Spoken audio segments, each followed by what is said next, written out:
Today on Upfront, not again. A Florida high school shooting leaves 17 people dead. The survivors vow to make not again, never again. Never again should anyone fear going to school.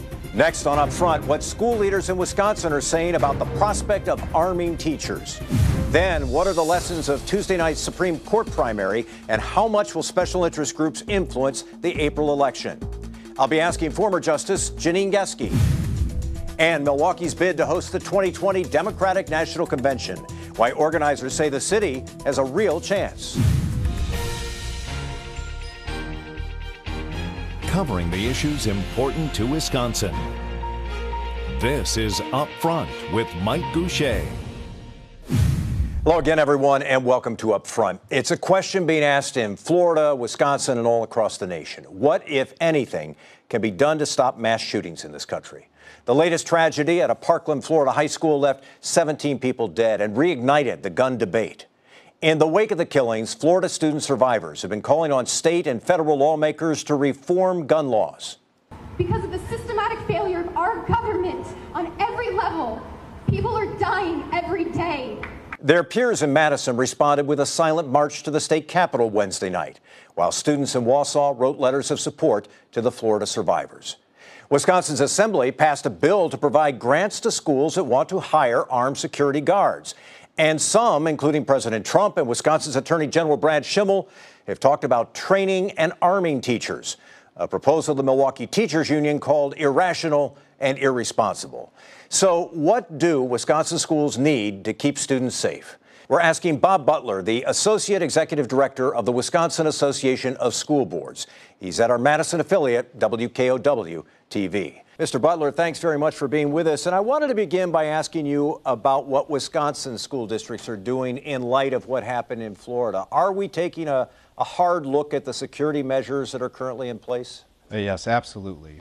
Our school districts have been very diligent through the years in adopting safety plans and revisiting them on a frequent basis in light of tragedies that may occur somewhere or in light of improved practices and tactics that are communicated to them either by law enforcement, teachers, staff in the building, students.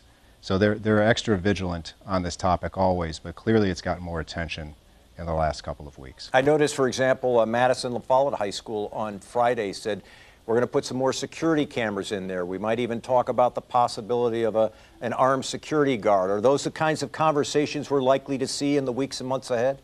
Yes, absolutely. Revisiting facilities, revisiting the security within the buildings, but also looking at things that may have precipitated these kind of thoughts and or behaviors at the front end.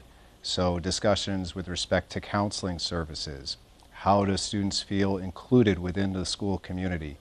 How do students who feel threatened or concerned report those concerns to the applicable staff? And what processes are made and put forward so they can get that person interceding as soon as possible to minimize or diminish the threat from the outset.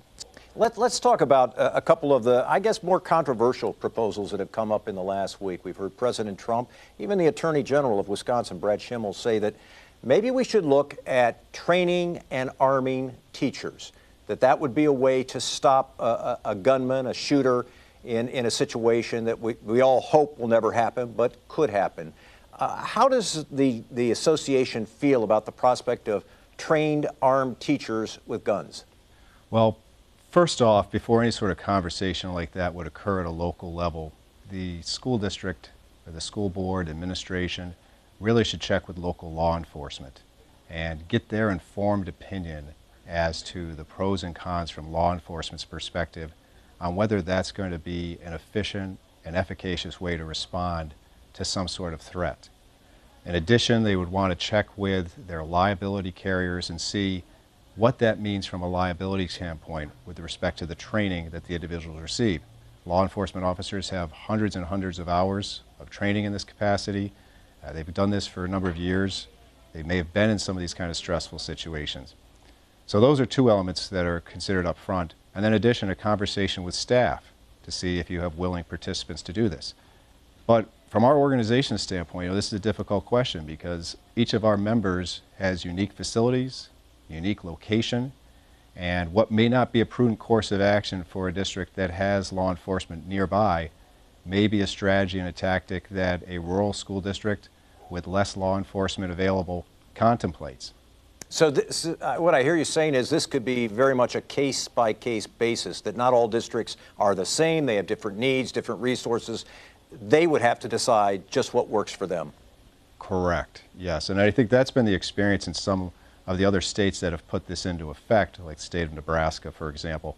You have particular schools that it takes a long time for some first responders to get there. And that's where the consultation with law enforcement comes in. What would be the preferred measure to secure that facility? Our resolutions that we have say that school districts should examine having those individuals be law enforcement officers or people that are retired but still have gone through law enforcement training. But in some locales, the board and the community may decide that having teachers with adequate training is another intercession technique that can be utilized if law enforcement are not available. Briefly, before we go, the Assembly said last week that they would be certainly amenable to providing grants to school districts who, for example, wanted to hire an armed security person. What is your organization's reaction to that idea? Well, we think it's a step in the right direction. We have a resolution that has supported revenue limit exemptions for expenditures on school security measures, whether they be facilities, whether they be school resource officers, and those kind of things come into play. So in that respect, Representative Clayfish and the school superintendent, Dr. Mark Light, who've been working on this to bring this issue to the forefront, we think it's a step in the right direction.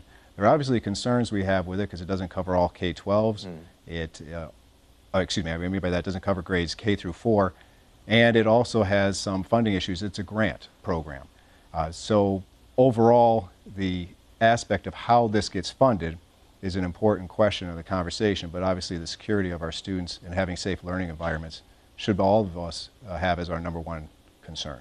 Bob Butler is with the Wisconsin Association of School Boards. We appreciate your time today. Thanks very much for being with us. Thank you for having us. The spring race for Supreme Court is now set. Coming up next on Upfront, the lessons we learned from the somewhat unusual campaign of the candidate who was eliminated in the primary. And later, selling the city of Milwaukee, the effort to bring major national events to Wisconsin. Up Front with Mike Goucher, brought to you by the American Transmission Company.